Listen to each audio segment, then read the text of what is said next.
Hello, beautiful people of the world, and welcome to this live stream. And first and foremost, we're in a new environment. This is my office.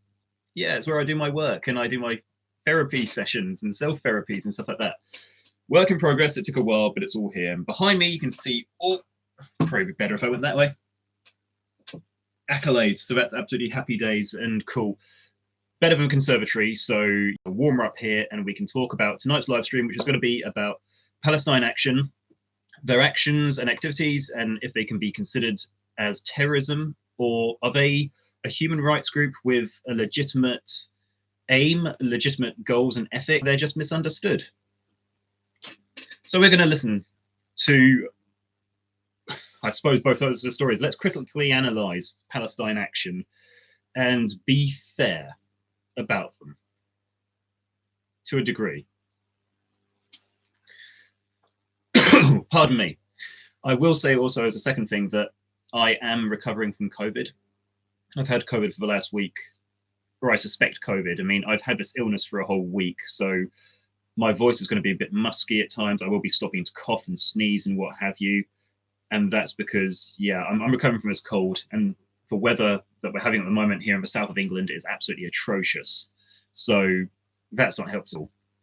That's why the live stream was actually pushed back from Monday to today as well. So I wanted to reward you guys and your patience, and I do appreciate it. So thank you very much. And we're here now, and that's the main thing. So if you live in England, you have most probably heard of a group called Palestine Action. Their name is basically an indication as to what they believe, what they stand for, and what kind of activities or actions they go about doing on a regular basis. If you're from the States, or I know a lot of my subscribers and viewers are from the States, but if you're foreign based, you may not have heard of Palestine Action unless you're kind of keeping your finger on the pulse in English politics and what's going on in the UK at the moment. So we'll start off by actually just bringing everybody up to speed, and so we're on the same page as to who Palestine Action are, what they are, who founded them, who's their leader, and what kind of things they get about doing. Then the main content of the live stream will actually talk about one specific case in particular and how Palestine Action became prescribed in the UK as a terrorist organization. Bear with me. So let's start off with who are Palestine Action. Let's assume that you're not from the UK. Say, I don't know, you live in Canada or someplace like that. Who's this?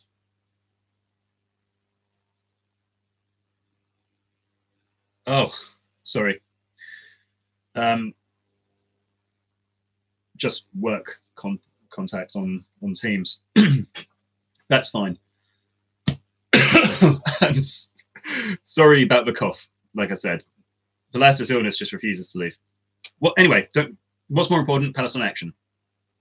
So this is from Wikipedia, and again, like anything from Wikipedia, it can be edited by anybody, but this Wikipedia entry has been locked, and it is referenced as well. So this is going to be quite substantiated and verified for the most part.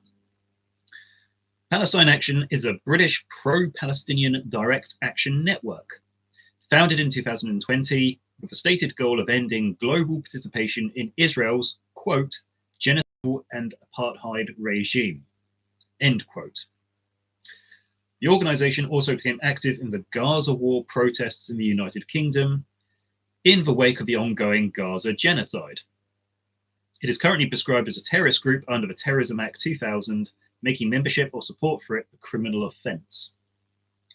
With that being said, we have to be somewhat careful, I suppose, in this video now, if we're going to be trying to analyze the pros and cons of Palestine Action.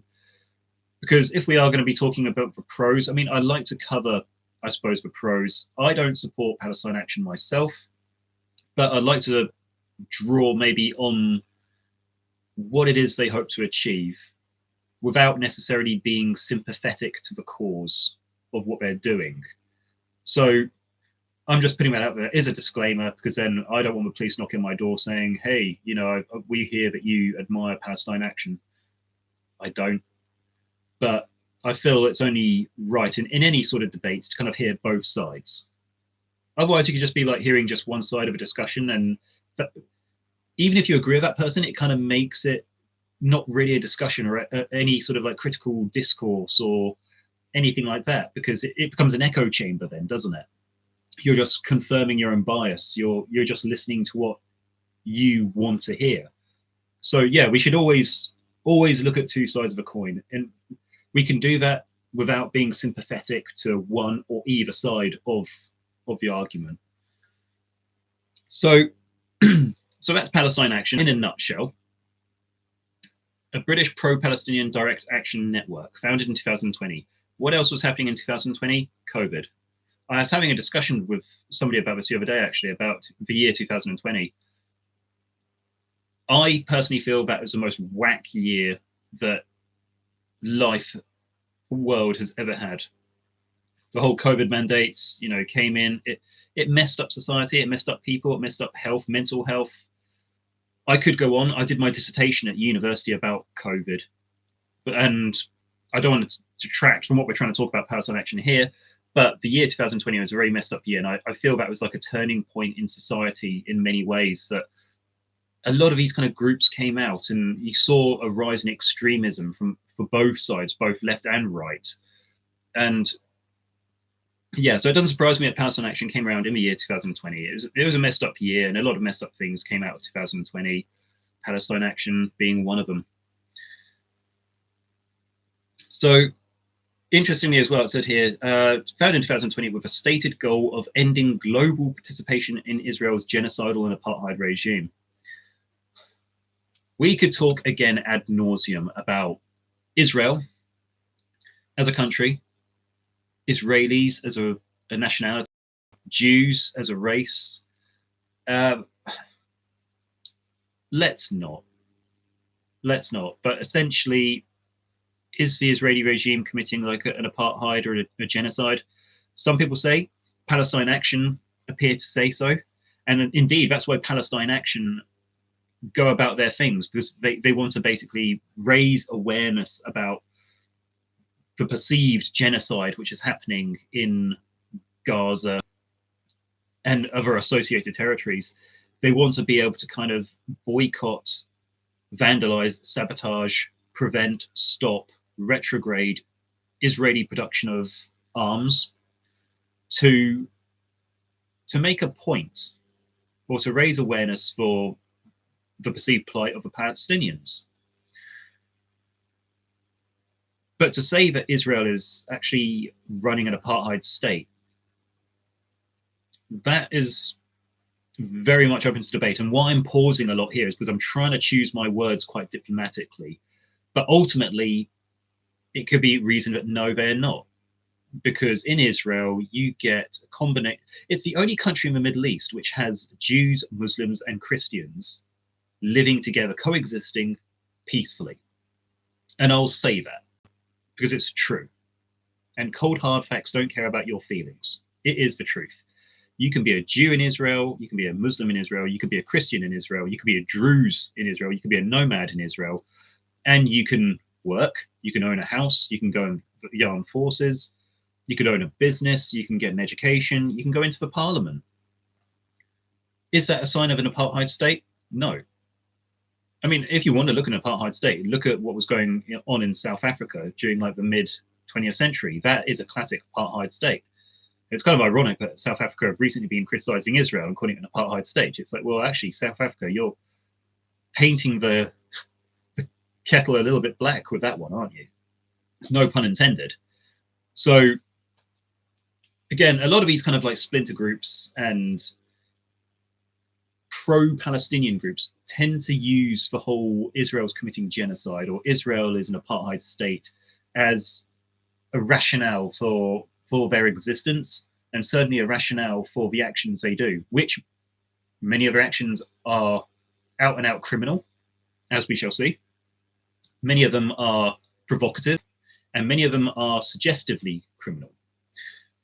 So, who founded Palestine Action? Well, apparently there are two founders. Richard Barnard, Now that sounds like a very white middle class name. It doesn't sound like, I know, Gavin Jones or, Darren Smith, like a working class name. No, from, I don't know, Newcastle. They came from like an industrial steel working family or something like that. No, Richard Barnard sounds quite, I don't know, he was raised in the Shires kind of thing. And the other co-founder was a Huda Amori. Now, Huda Amori, you can actually click on.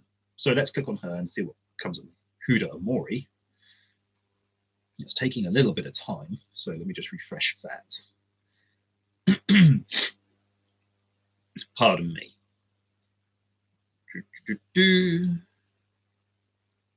Go here and go to this one. Go there. Oh. No, something's coming up now saying like Angel of Death or something by Slayer, which is all good in the hood, I suppose. I like Slayer. Still trying to find this Huda Amori person. May just have to look at it here on Google. This is taking a very long time. This is very unlike my phone. So bear with. Here we go. This is being quicker.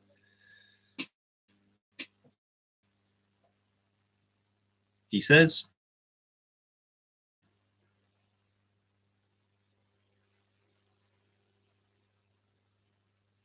and waits. This person better be worth doing research about.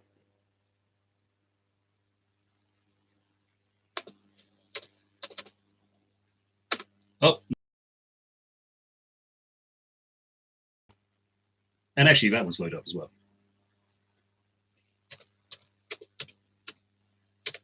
Maury. Ah, see. Who's going to get there first? Okay, so this one come up first. Huda Amori.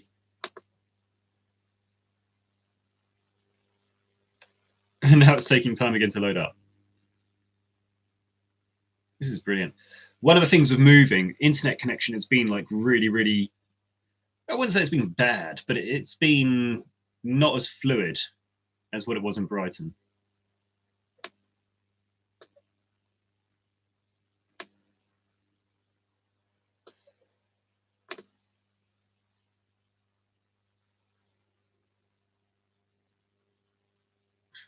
Refresh the page. I do apologize. It knows what I'm trying to do. It knows I'm trying to talk about Palestine Action. It doesn't want me to talk about Palestine Action. So it's trying to like pull these buttons. It's not a case of anything being like offline or anything. It's just being very slow. You know what? Just go back.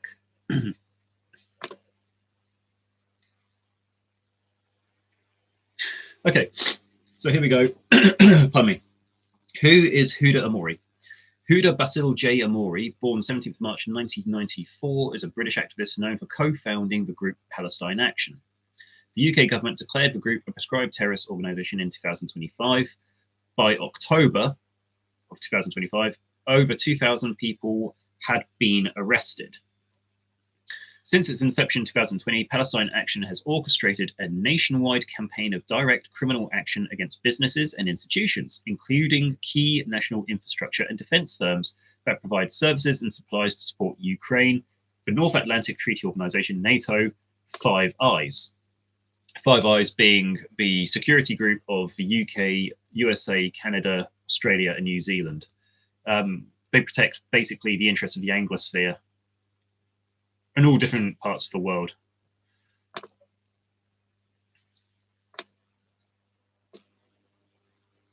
So Huda Amori herself, she was born in Yorkshire. One of her parents was an Arab from Israel, and her other parent was an Iraqi. And apparently, by all accounts, they were forced out of Israel by the IDF, and they came to England, and she was born in England. Huda Amori went to Manchester University, and when she realised that apparently there was something I don't remember exactly off the top of my head without looking at this reference here, which is actually like taken really slow. There was some links between something to do with Manchester and supplying like Israel with arms or something along those lines.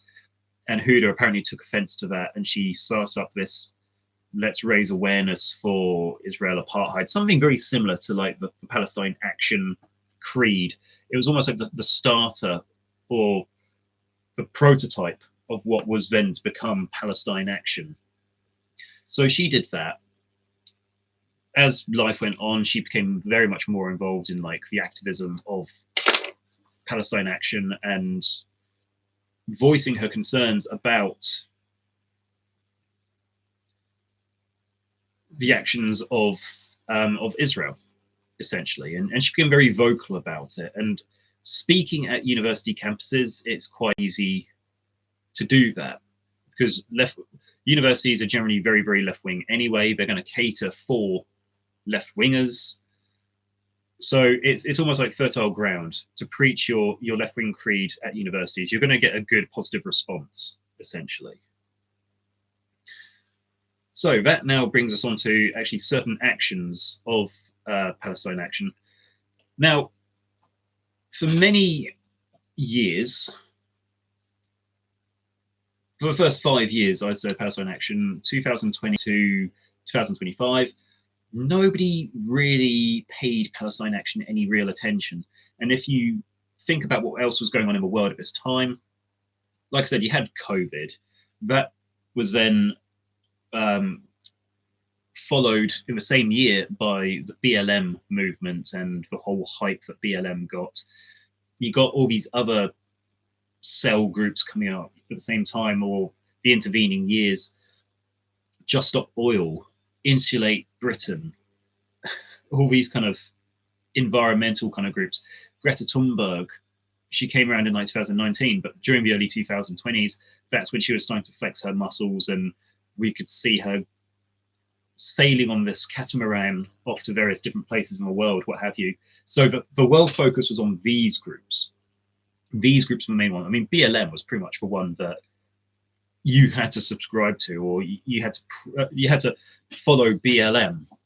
If anybody was to take you seriously, you had to follow BLM. And if you didn't follow BLM, then you were automatically a racist. Now, there's a difference between small b, small l, and small m, and capital BLM. Small BLM, yes, Black lives do matter. Everybody's life matters. It's one of your human rights. Under the Human Rights Act 1998, you have certain protected characteristics, and that was enshrined in the UK in the Equalities Act 2010, one of them being race. So you already have your race, regardless of what race you are protected under UK law. So if you were black, your life would matter. If you were white, Caucasian, your life would matter. If you were Chinese, your life would matter.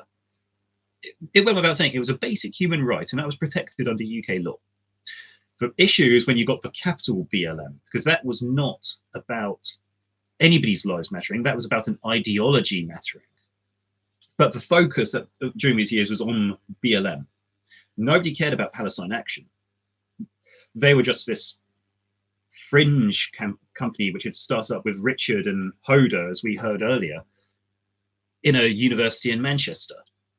Nobody cared about them. They came to prominence in 2025. So go back a few years, nobody seemed to really care that much about Israel or Palestine or the Middle East in general until October 7th, 2023. On October the 7th, everybody sympathized with Israel and became an Israeli sympathizer. October the 8th, suddenly people seemed to decide to support trans-Arab nationalism. Point being, that was all fertile ground for Palestine Action to really spread their wings and flex their muscles, because when you get a crisis in the news, it's very emotive. And in this day and age, society is designed by powers that be, by media, by normative influence, by informational influence. Society is designed to be divisive. Society is meant to push your thinking to one of two extremes. Very rarely these days is there room for common ground or discourse, or to even say, look, I have an opinion about something. You have an opinion. I don't agree with your opinion, but I'm going to respect your rights to have an opinion. That is how I was certainly raised as a kid. I was always told by my parents and my teachers that, yes, you may have an opinion, but be aware that somebody may have a different opinion, and respect their opinion because you want them to respect yours, even if you don't agree. You agree to disagree. In this day and age, especially since 2020, that decency appears to have not just disappeared, but it appears to not even be encouraged. So people want to push your thinking to extreme camps. And if you go into extreme camps, you're going to become intolerant. It doesn't matter if you're extreme right, it doesn't matter if you're extreme left. If you're in either one of those, you're an extremist. And when you get a conflicting belief coming your way, you face something called cognitive dissonance, which means that you can either maintain your belief that you already have, or you can challenge your cognitions, change your beliefs, change your ideas to match the information which has now been given to you. And the cognitive dissonance is the struggle that you have inside your brain, basically thinking, shall I continue believing what I've believed for so many years, or shall I accept this new information as fact? With this, why does this apply to Palestine Action? Because on October 7th, 2023, people became so extreme. You got people who are very pro-Israeli, and they were saying, yes, Israel should go into Gaza and not just kill Hamas, they should, kill indiscriminate Palestinians. I have not personally met any Israelis or Jews who want that to happen, but I have heard of certain people who want that to happen. Is that type of thinking good or moral? No, it's not. That's extremist. And those people, I really hope they do some introspection and just look inside themselves and think, is what I'm thinking moral or ethical or good? Likewise, you get a lot of people after October 7th who sided with the Arabs, and specifically the Palestinians, or the Arabs living in Israel, and suddenly everything to do with Israel was negative. It didn't matter if you were just like the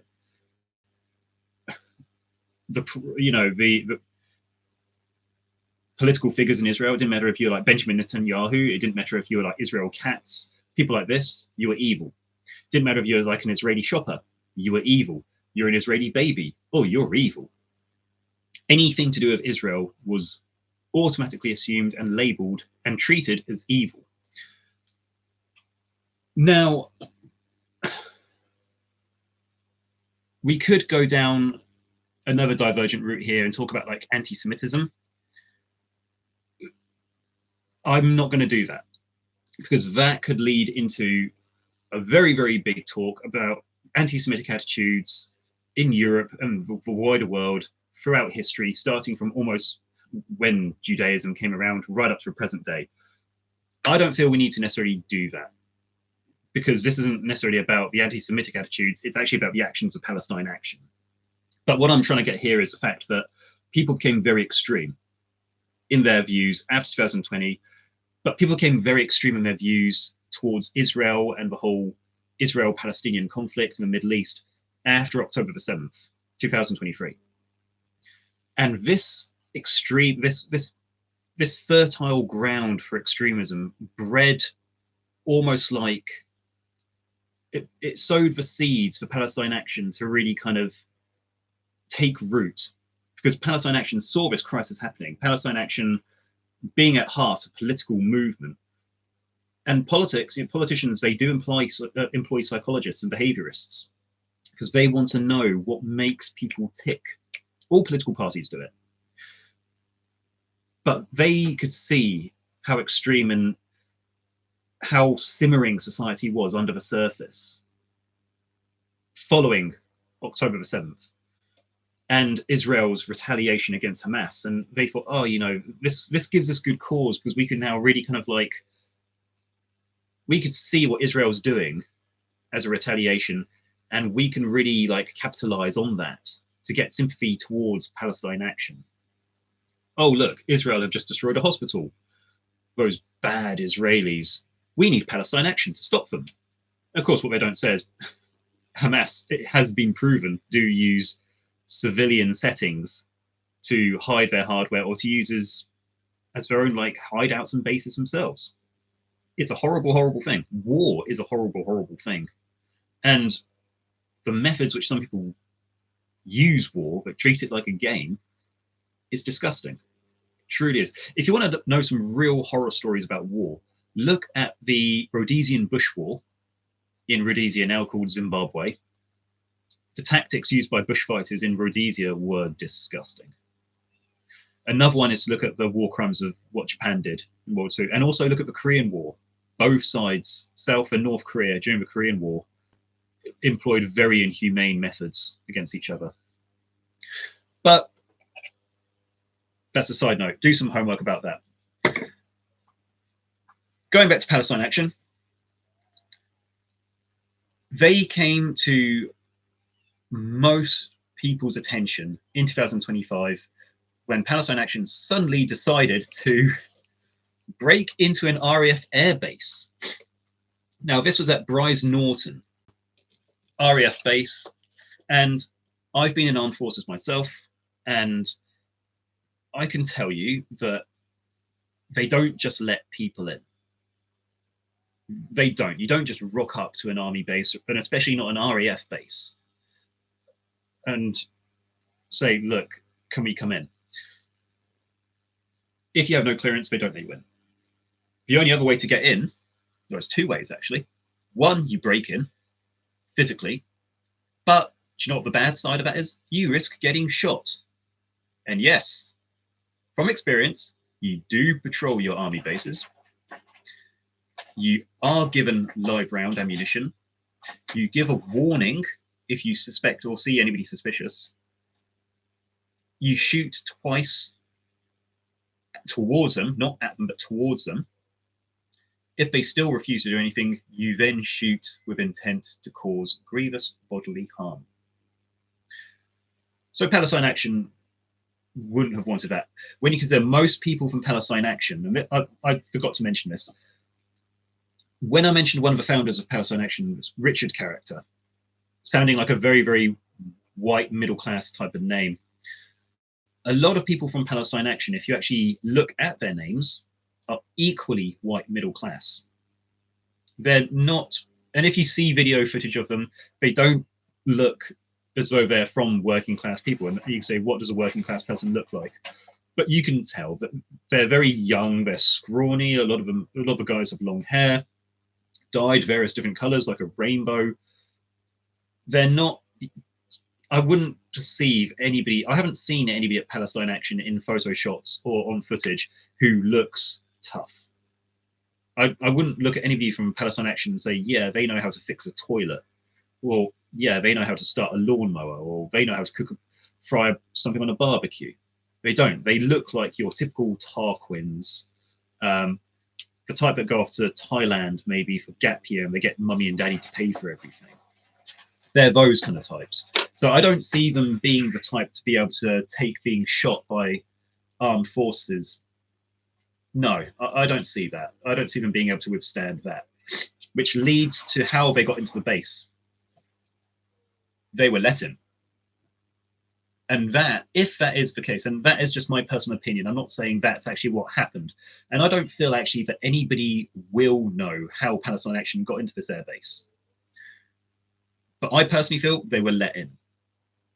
And I know that could then lead on to all this other sorts of conspiracies, but when I consider the other options, I don't see it happening. If they approached the gate and said, let us in, the RAF would have said, no, go away.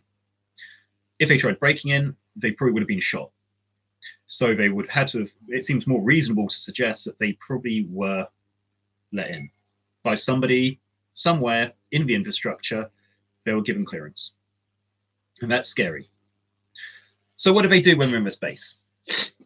They went up to RAF planes and vandalized some of them, spray painted them, tried to cause criminal damage.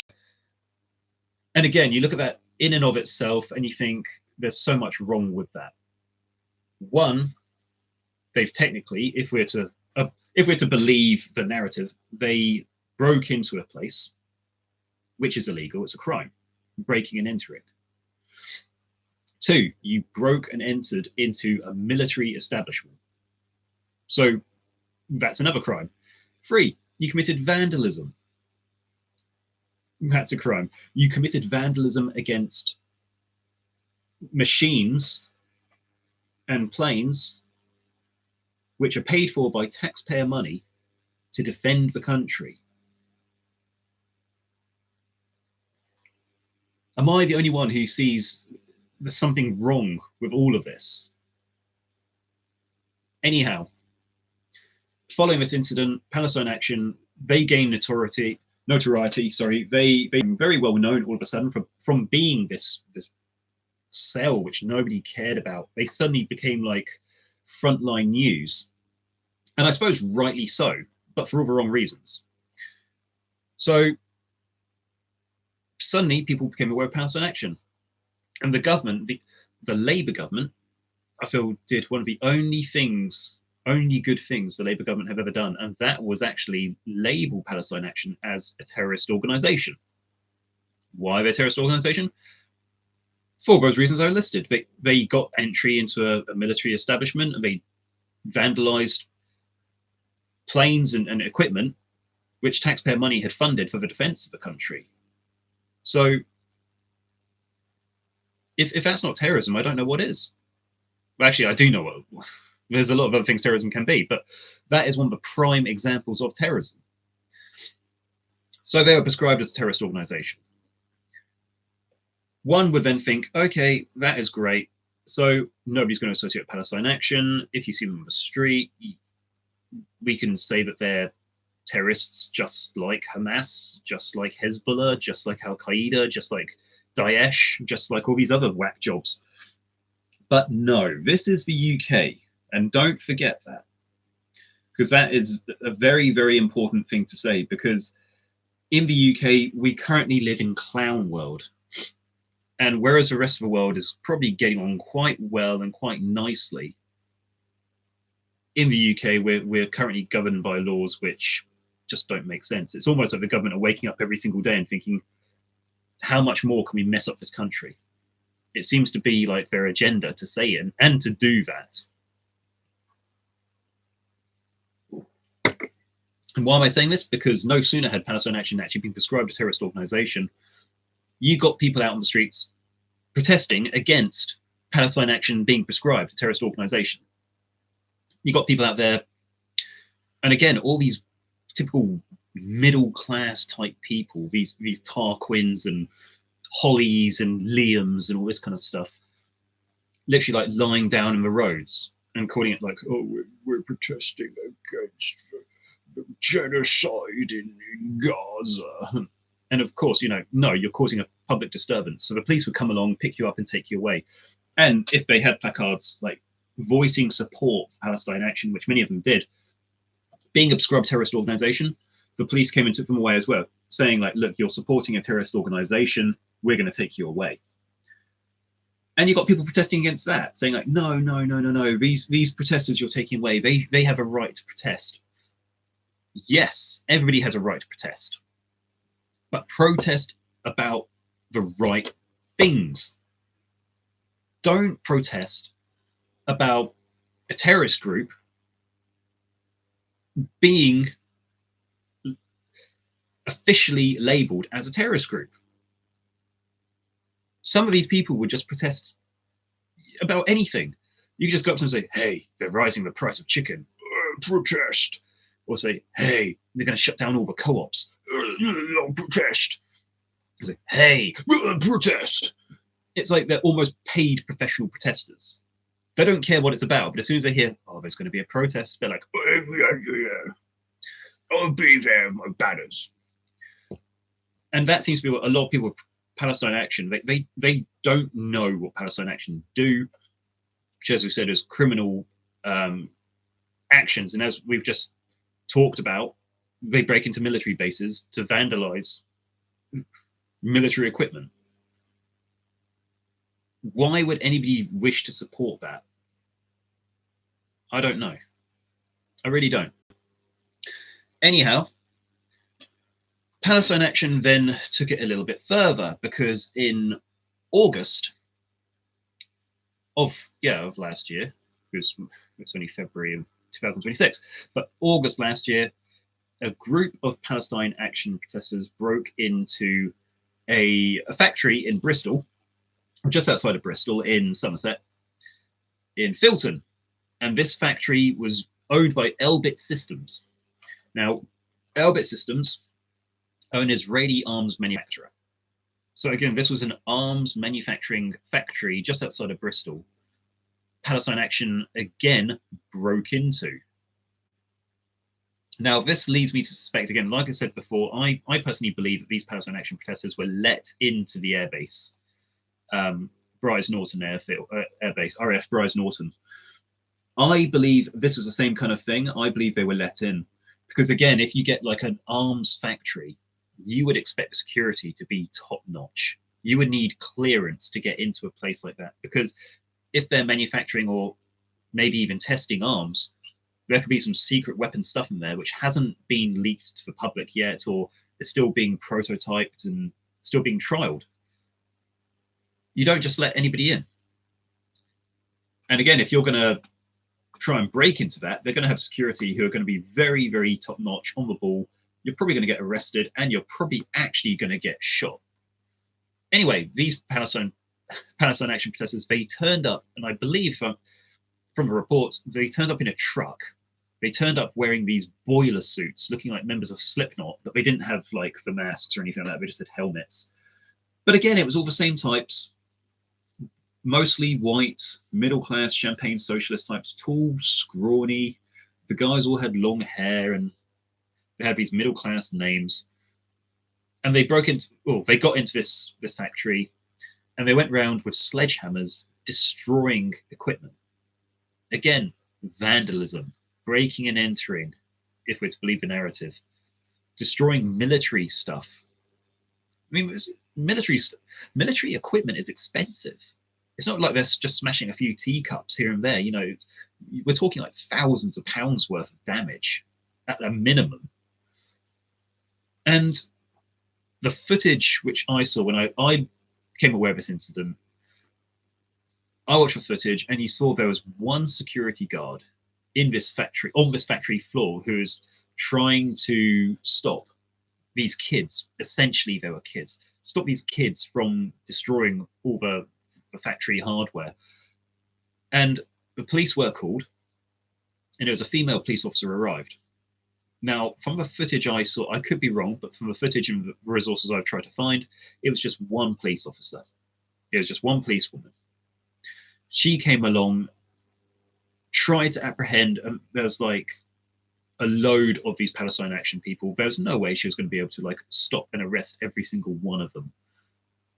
But you expect in that case these kids to maybe stop and run away. You'd expect maybe like if one got caught, the others to kind of piss their pants crying and to surrender. No. This is where you saw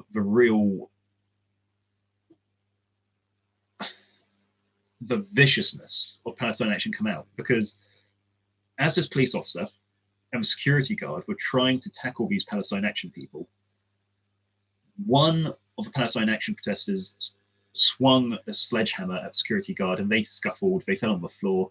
Police officer went to go and help. She slipped on the floor as well. And you see this horrifying footage of her body cam. She's lying on her back. The body cam's facing upwards. And you see this Palestine Action protester standing over her in his boiler suit with his helmet. And he has a sledgehammer, and he's lifting it up. And the police officer, you can see on one hand, she's got her firearm. The other one, she's like holding up her hand. And by all accounts, what happened is this Palestine Action protester hit her with a sledgehammer and I believe broke her back. And the footage that followed, actually, this protester fell on top of a police officer, and you could, his face was like literally the body cam. You could see his face, and you could almost see the insanity in his eyes. And I don't use that word lightly.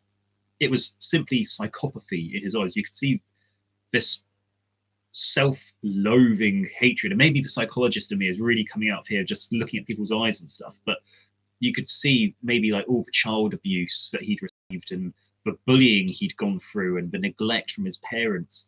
And by doing this, by attacking this police officer, he was somehow making himself value himself. He was like, I'm doing something good for once in his life.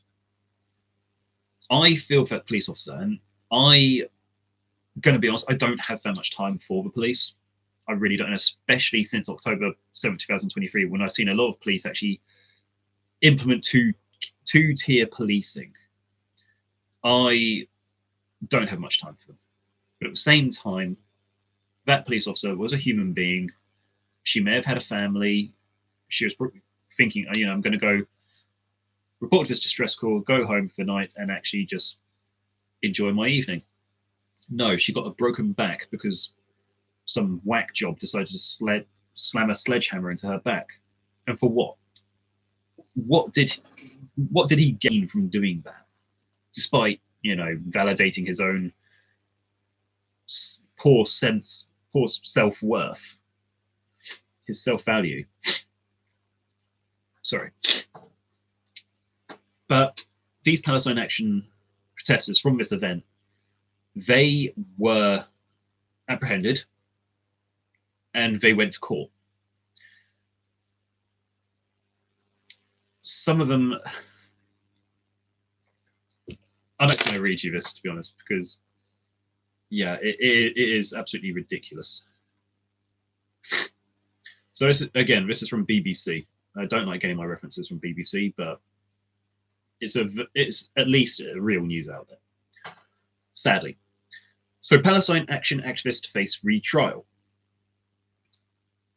6 Palestine Action activists will face a retrial over alleged damage and violence at a UK site of an Israel-based defense firm. Now, that's wrong in itself. It wasn't alleged, it happened. There's footage of it. So it's not alleged, it's a real thing. Check out their names.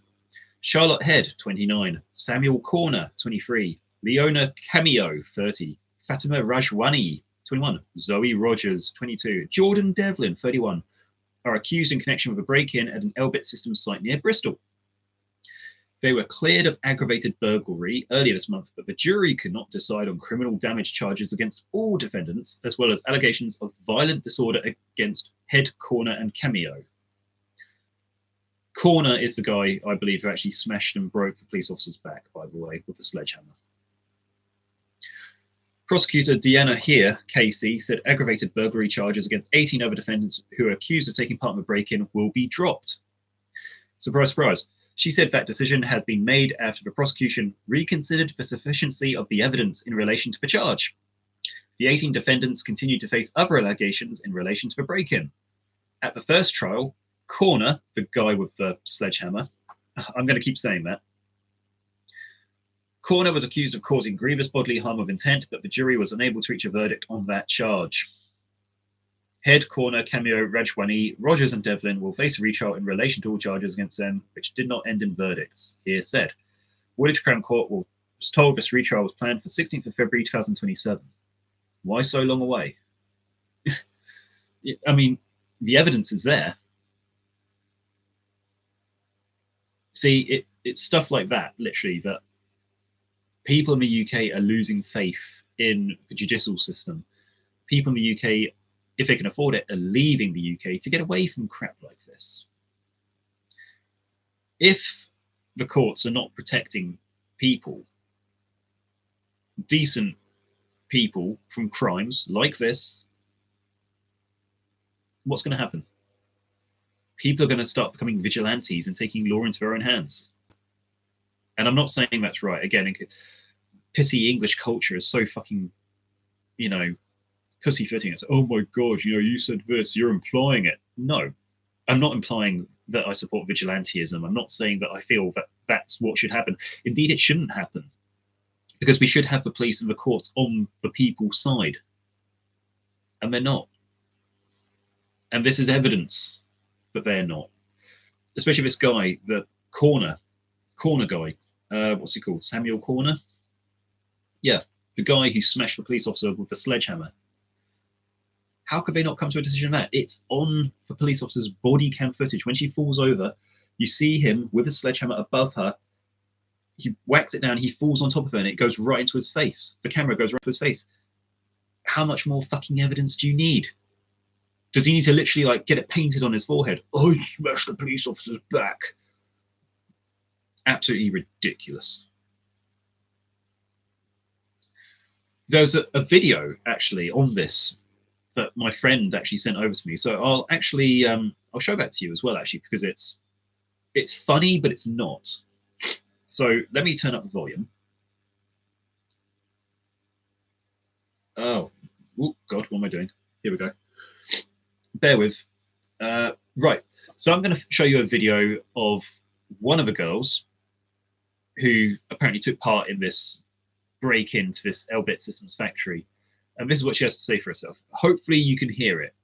So let me play that for you. Tell me a little bit about that day. The action. The action, yeah. It was pretty awful, actually. Sorry, I actually don't want to cry that much when we talk about it. We hadn't been expecting security guards to come in, so I was completely unprepared. We were faced with Albert security guards, and in particular there was this one man. He came in and was immediately violent. He swung a sledgehammer at me, shoved me against a wall, and dragged me across the floor. And I witnessed him repeatedly hitting a fellow activist with a sledgehammer and kicking him. So it was pretty scary. I did everything that was available to me in terms of democratic means, and it didn't work, funnily enough. In terms of preventing a genocide, democracy had failed, international law had failed, and the only effective means left to me was to take direct action. So that's what I did. So literally what we heard there, she felt as though the only action she had was to basically break into this place, and surprise, surprise, there was a security guard there who was acting all security-like and tough. Well, it is an arms factory, dear. What the fuck were you expecting? Ronald McDonald to stand there and give you a fucking hamburger? No. That's what you get. When you're young, you're naive. And that's not anything against young people, that's just the way it is. When I was young, I was fucking naive. I used to say and do stuff that I look at now and think, really, what the hell was I on? But young people are young and naive because they don't have life experience. That kid, how old do you reckon she was? I mean, the report says like they're all in their 20s and stuff like that. She looks 12. So anyway, like she must have been, again, bring the psychology into it. Maybe her parents abused her as a child. She's bullied at school. She has no friends. Parents are divorced, you know, going through a divorce. And she feels bad about herself. So she befriends these Palestine Action people thinking, oh, I can find some meaning in my life if I befriend them. So she does. And they're like, hey, kid, let's go break into an arms factory. She's like, oh, okay. So she does. And then that happens. You know, the guy pushing her up against a wall. Maybe that happened, maybe it didn't. But if it did, that security guard is doing his fucking job. You know, imagine that from security guard's perspective. Oh, I saw these people breaking into this factory, which I've been paid to be a security guard at and protect. I just stood back and let them do what they want. And the interviewer guy's like, yeah, that's very profound. No, he did what he was paid to do. He was doing his job. And in terms of, was he really roughing her up? Was he like roughing up the other people? Well, in the footage, they were the ones that I saw had sledgehammers. So it was like, if somebody comes at me with a sledgehammer, and I feel as though they are having intent to use it, I will defend myself accordingly, as I feel most people out there in life would. But this is what you get with people like Palestine Action. Regardless of what happens, they are always the victim. I've like trying to justify the means as well. I felt I tried using democracy to bring down Israel. It failed, strangely enough. So I felt this was my only course of action. How about another course of action? You go to school, you get an education, you do well in your exams, you go to college, you go to university, theoretically. You study a course that you're passionate about. I don't know, humanitarian issues in the Middle East, for instance. Go to SOAS. I mean, SOAS is a shit university and pricks go there and everything, but at least it's going to be about Middle Eastern stuff.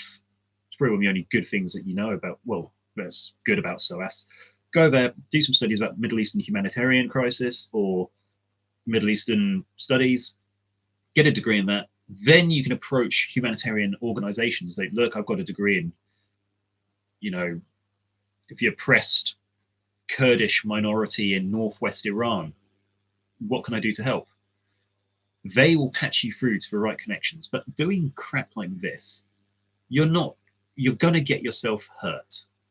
It could have been you having your back smashed in with a sledgehammer and not the police officer.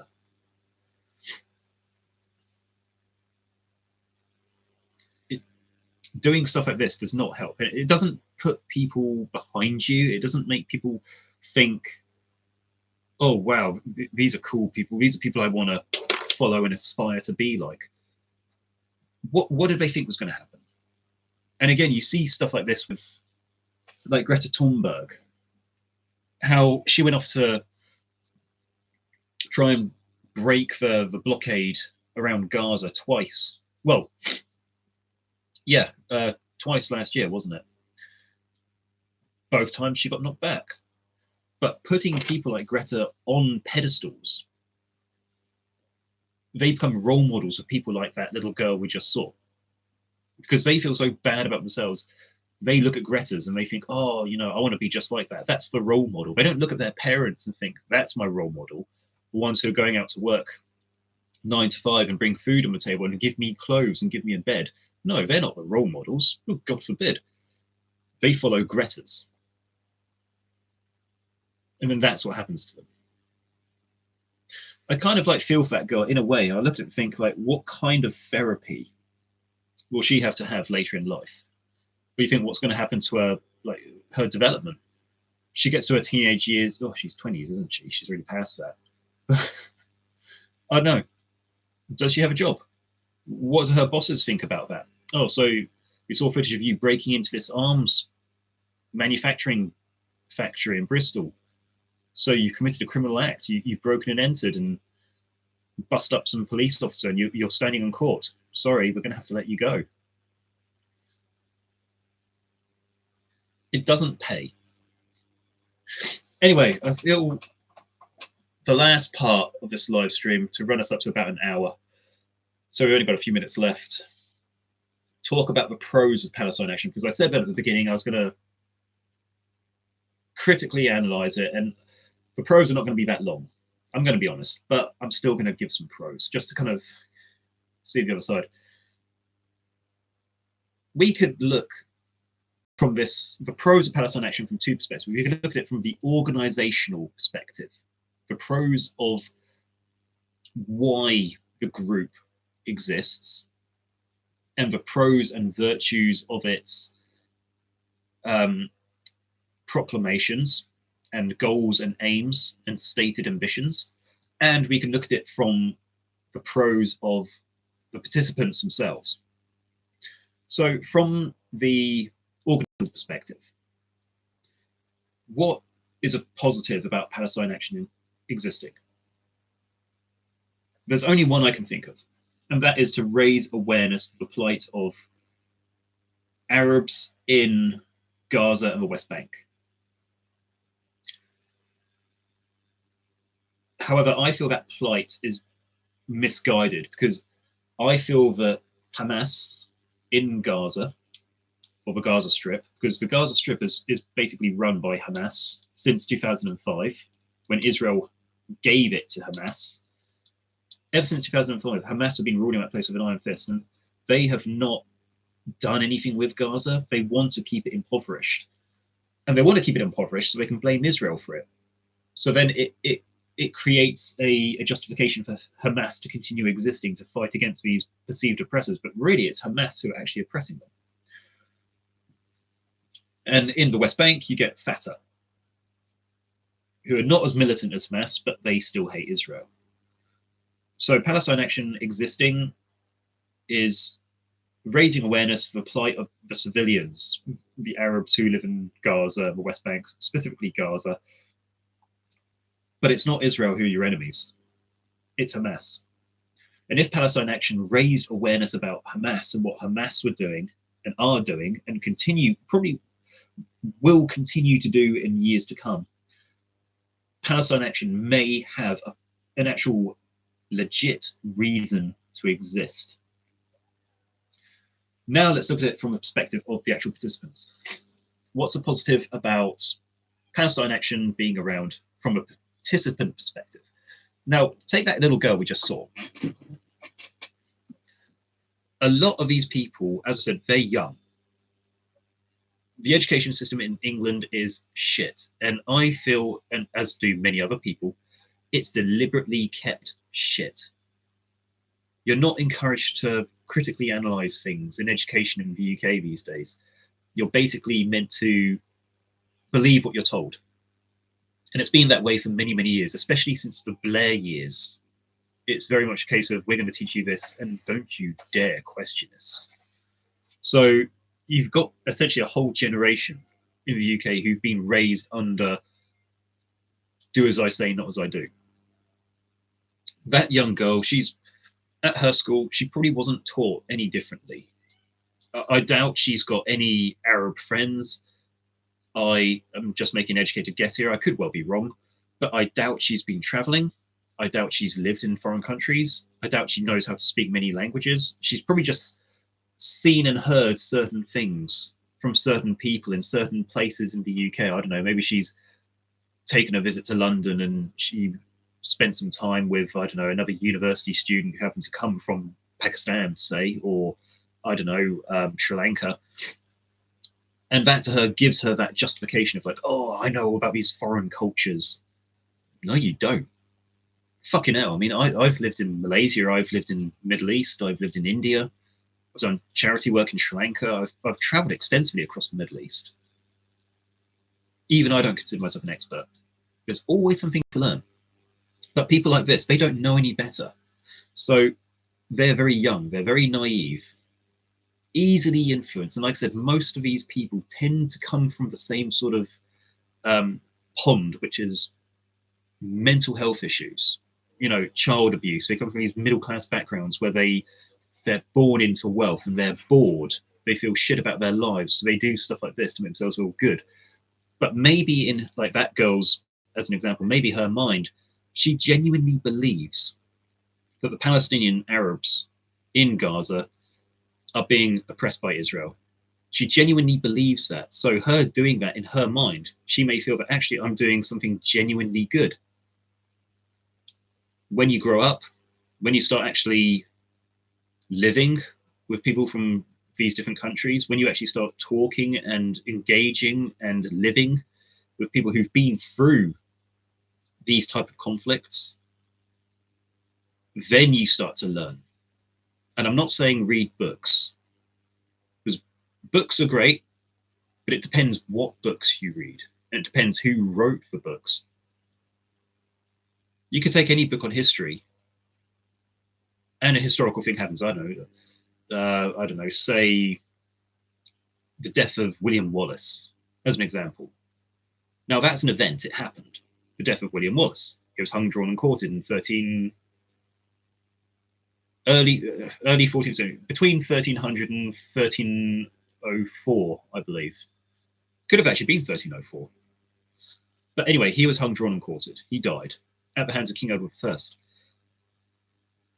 But what can shape your opinion of William Wallace and Scotland and England during that time is what book about William Wallace you pick up and who that book was written by and where their personal bias is.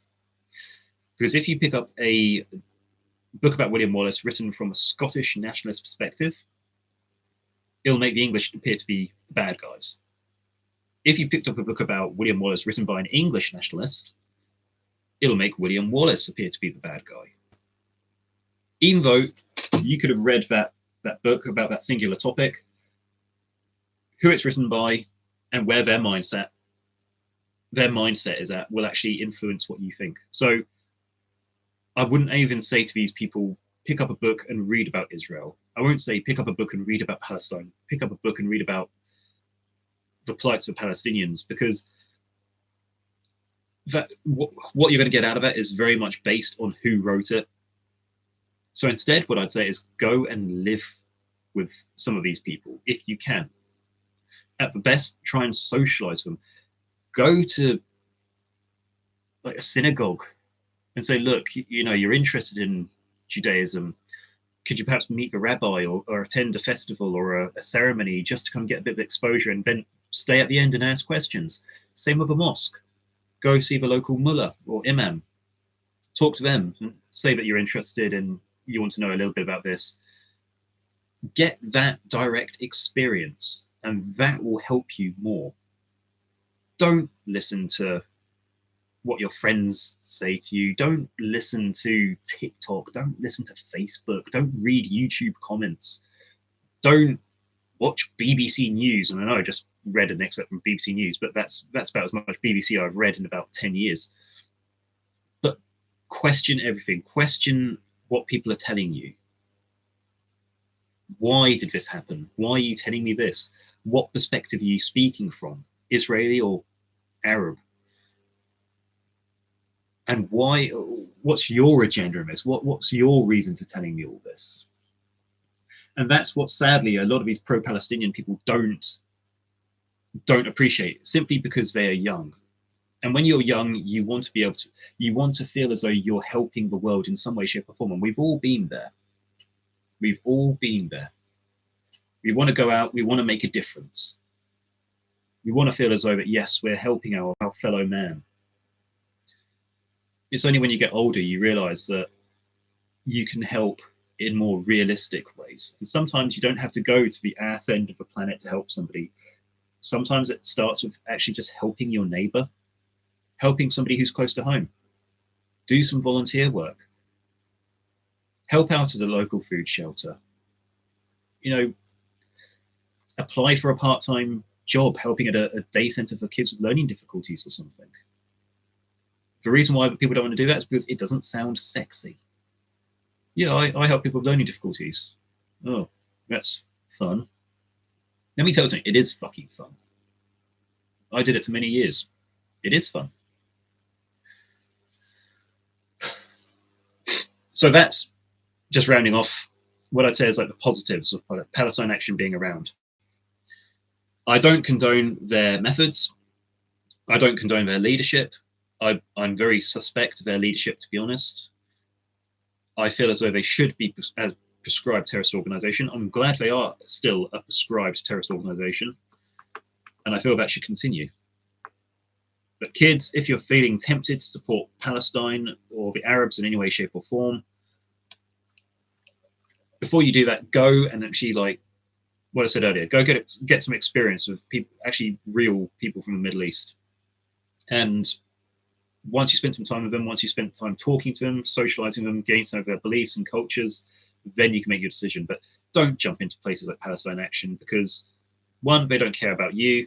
Breaking into RAF bases is dangerous, or being let in, which is not dangerous. Breaking into arms factories is dangerous, or being let in is not dangerous. Having people attack you with sledgehammers is dangerous, and you could end up with a poor police officer with a broken back. Guys, non-martial arts related live stream, I don't give a shit. It's my channel. If you don't like it, fuck off. Stay safe, train hard, and I'll see you guys all in the next video, and we'll talk about snakes. I want to get myself a pet snake. I'm going to call it Mr. Bite. Peace out.